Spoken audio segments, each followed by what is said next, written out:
పాపము మనుషులను భ్రమ పెడుతుందని, ఆ భ్రమ వలన హృదయం కఠినపరచబడుతుందని హెబ్రీయులకు రాసిన పత్రికలో చదువుతాం.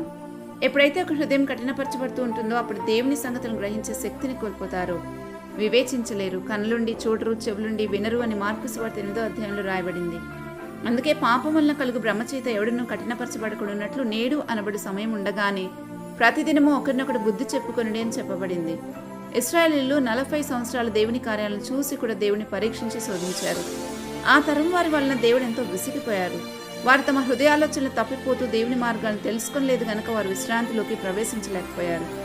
ఈనాడు మన ప్రభువు పాప పరిహారం నిమిత్తమై శిలువ మీద మరణించి తిరిగి లేచినా కూడా గుర్తించకుండా కృపకు మూలమగు ఆత్మను తిరస్కరించిన వారిని మరి ఇంకా ఎంత ఎక్కువ దండనకు పాత్రులవ్వాలి. కానీ మన ప్రభువు నేడు ఎవడును నశింపవలనని ఇచ్చయింపక అందరూ మారు మనసు పొందవలనని కోరుచు అందరి ఎడల దీర్ఘశాంతం గలవాడై ఉన్నాడు అని రాయబడింది.